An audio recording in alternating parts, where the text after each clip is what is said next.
Commission to order of October the 10th, 2023. Please stand and join me with the pledge, please.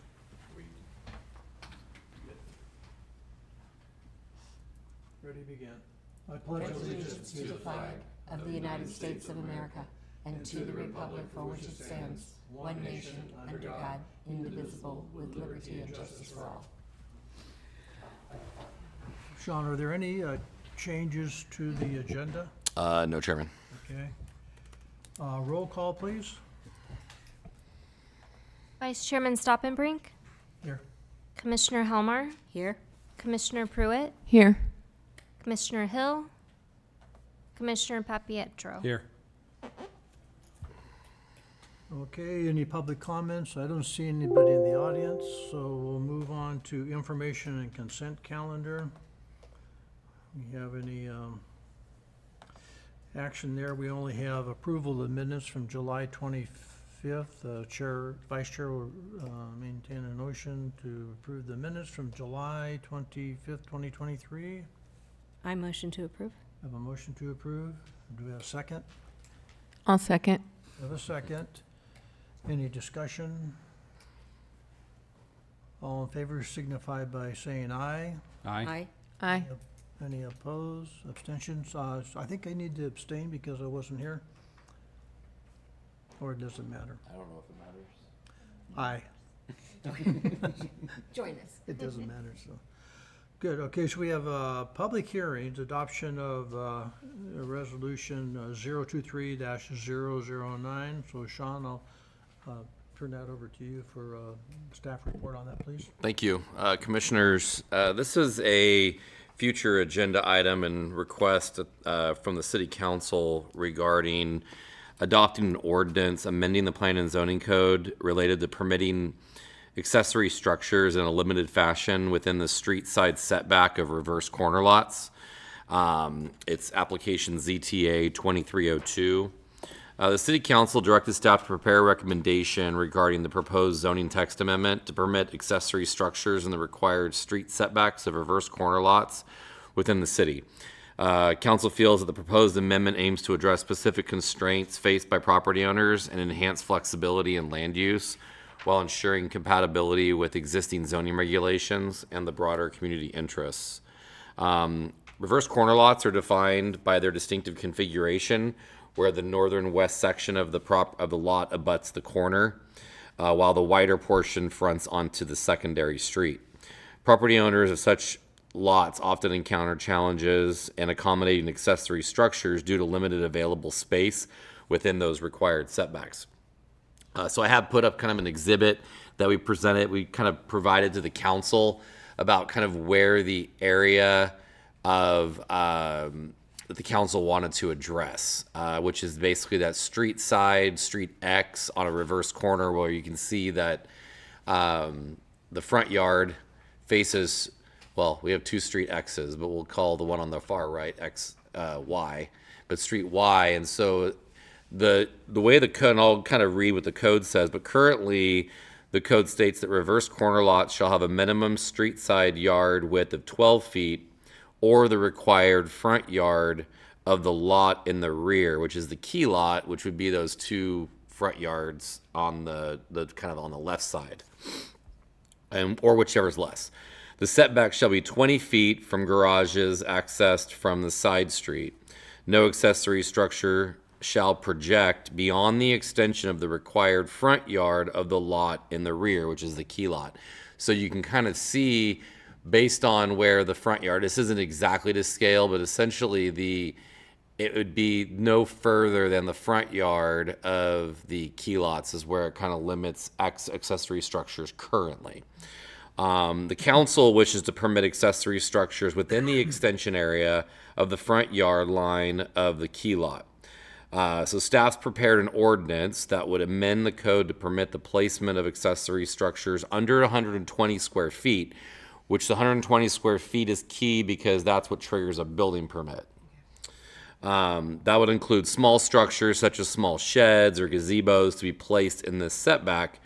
All structures that would trigger a building permit would not be permitted within the setback. all structures permitted in this setback shall be placed behind a 6-foot solid fence and permitted, as permitted under the code. So currently, we don't have any setback requirements specifically for fences. It's for structures. So fences are not considered structures, but so basically we've never, you could see if you've driven around, you've seen some reverse corner lots that have fences that extend into that front yard setback of the key lot. The only thing that we typically look at is corner cutoffs, if they have a driveway on that street side, to make sure that there's access, you can actually have visibility. Because if, say, the front yard on that key lot in the middle had a driveway on the rear property line of the street Y, front yard, rear yard, then if you had a fence all the way extended to the street, you'd have difficulty with visibility. So we'd require and use our standard for corner cutoffs, which would require an angling of that fence. So when you're pulling out of your driveway, you would be able to see out to the road. So Sean, the current code on the fences was a certain height within a certain distance away from the street. So is that code not allowing for the fence to be low enough? So the Visibility? code specifies that it's 3 foot in the front yard and 6 foot on any other side. So whether it be a street side, interior side, or a rear yard, it's all 6 feet. Anything in the front yard would be required to be 3 feet. So as you can see kind of in the discussion area box, essentially that fence area would all be 6 feet because it's not in front of the front. It's not beyond the front yard setback of the house. And the house establishes the setback, not what the regulation says. So if the setback's 20 feet in the code, that's just a minimum.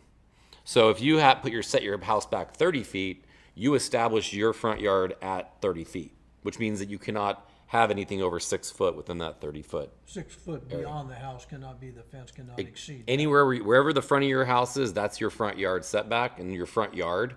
And it all has to be 3 feet. So that's why essentially the discussion area is a 6 foot fence. So in these reverse corner lots, so essentially it's going to allow for these smaller accessory structures inside these fenced areas within this street side setback that was established. It's kind of, I think if you drive different jurisdictions, different cities, you're going to see some that have it, some that don't, some that enforce it, some that don't. I did some research. Our current code is kind of standard, but it's really it's a preference of what the community wants. I've seen there's a lot of reverse corner lots in town that have fences already. So to add a small structure, it's not going to really hinder. I think when you start putting larger permanent structures, I know there's some even in town that have pools in those street side setbacks. But I don't know what the code was back before we amended it back in 2014. I tried to go back and look. There wasn't a lot of information regarding, I remember when I first started working here that reverse corner lots were very difficult to interpret in that code. That's why we really focused on that, I know, when we adopted the new code.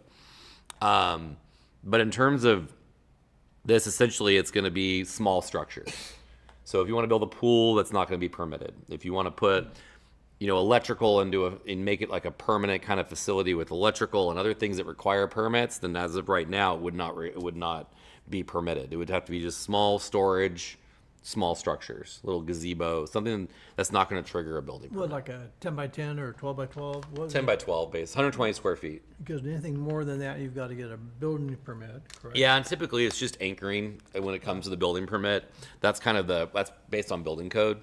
So anything over 120 square feet requires a permit. It's not like you have to engineer it, but you could usually put something that's a 10 by 12 without having to anchor it down. It can be almost considered temporary in nature. It can be removed. But once you start getting larger, then it's becoming more permanent. You got to make sure you're anchoring it down. Wind loads become a factor and some other things. And then all other zoning regulations, basically stay into effect. So the corner cutoffs when you're putting in the fencing. So, if you got a driveway, if that house has like a driveway right on the rear of that property line on that key lot, then you might not be able to get that shed or that accessory structure all the way over, because we'll advise those folks that they're going to need to do something with that fence line to make sure that there's visibility out of that driveway. Sean, if I may, and kind of tag on Ken's idea, was that discussion area is in an example of that because there's examples of those on Washington, there's examples all over town, right? So the fence, let's say that the top street, Street X, is the main thoroughfare. How close can the discussion area's fence go to the sidewalk or There's- to the curb? So there's no so there's, like, as I mentioned earlier, there's no setback requirement for fencing. So essentially, fencing can go to the property line. So sometimes that property line can be, depending on how the right-of-way was recorded originally on the subdivision map. So we found that sometimes the right-of-way could be 6 inches behind the back of the sidewalk. But of course, people build all the way up to the sidewalk. We had an instance in the new subdivision out by PG&E where a homeowner had put in a kind of built up, because it was kind of those paths were elevated. So they built like a small block retaining wall, and then they built a fence on top of it, and they built it all the way to the back of the sidewalk. Well, the right-of-way was actually about 6 to 8 inches in behind the sidewalk. So essentially, there's like this little no man's land. So essentially, we brought it to the council. We went through an actual abandonment process. The applicant paid for the abandonment process, and we abandoned it because essentially we're not going to widen that street, and all it's going to be is a weed haven, dirt. So we essentially just made it legal by abandoning that portion of the right of way and allowing them to kind of keep it where they located it. That's a way of grandfathering them in, huh? Yeah, essentially it makes it legal. So their property line actually moved by 6 inches. Okay. Yeah. Well, kind of. It's just taking away the right-of-way overlay, essentially, of where they can build. But right now, we don't have any setbacks. Some cities have setbacks on fences where they want them like 10 feet off. Subdivisions, when they're recorded, sometimes they'll be recorded against them, where you'll see like hash lines along right-of-way areas, which means there's no allowed legal access. But then also you can establish fence setbacks in the subdivision if you want, but that's really going to come down to like how the property lines are arranged. Because you'll go through some newer subdivisions, they'll have a little landscape setback on that street side, but technically their property line may go a little bit further out, but the developer just put the fence back a little further to have some landscape to buffer right behind the sidewalk. But that's never really been established here in terms of the need for that, because we've seen, I think even in Stallion Springs, we've seen a lot of houses move their fence line all the way to the back of the sidewalk to widen that street side. And we've looked into it, but there's not really any code that would prohibit something like that. Okay, thank you. And so what triggered all this to come up? Does an issue occur that needed to be? Property at Monterey and, forget what street it is. That way? Yeah.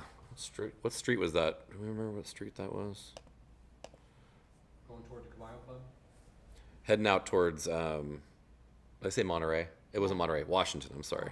Oh, It's Washington and I think it is Joaquin. Yeah. It's one of the houses on, I think, Washington or yeah, I think it's on Joaquin. well, there's an I was gonna use the example of the house that's on Washington and Joaquin, because that house that faces to the west, has a fence line that comes out. Yeah, and this probably, yeah, right there. That's it right there? Okay. Yeah. That's the one that had the sign on the fence for a little while. Yeah, actually, that might be a different one. That's a different one, I think. Is that the right one? It might be the right one. I can't remember. So yeah, so basically, it's just allowing more flexibility in that setback area as long as it's behind the fence. But there was multiple instances. I've dealt with a couple other property owners that we specifically had to say, hey, you can fence it, but you can't put anything there. You can't put any structures in there. So that just kind of changes that aspect. So essentially, you're just going to see smaller structures within that area. So with that, tonight is just a recommendation to bring back to council. So adoption of the resolution. And then we'll take this go through the ordinance process with the council on the first reading and the second reading. Any other questions from commissioners for Sean? Did you get any public comments? No, we've had lots of discussions at city council about this. So Rocco, any other, I have none, thank you. nothing? Okay, no other comments, there's nobody in the public for any speaking on this, so the vice chair will entertain a motion for adoption of resolution number 023-009. I motion to adopt. We have a motion, do we have a second? I'll second. We have a second, any other discussion? If not, this is a resolution, so we need a roll call vote, correct? Commissioner Helmar, Aye. Commissioner Pruitt, Aye. Commissioner Papietro, Aye? and Vice Chairman Stoppenbrink. Aye. Motion passes. So when will this be on the city council's agenda? Next Thursday. So one of the things we've done to try to expedite some of these projects and these ordinances is to do joint public notices. So instead of having to wait and then do another 10-day notice, and then, so it'll be next Thursday. Okay, good. Yeah. Good. Okay, discussion or other potential action items, that's probably what we just did. Any department reports? We have none. We'll probably be bringing back, now that we have a new commissioner, we'll be probably doing a reorganization because we've no longer have a chairman. So we have that as a vacant position. So hopefully at the next meeting that we have scheduled, if we have everyone available, we'll do a Is that reorganization. meeting yet scheduled? It'd be the first meeting in November because for November and December, we only do November and December. It'll be November 14th? Second Tuesday. Yeah.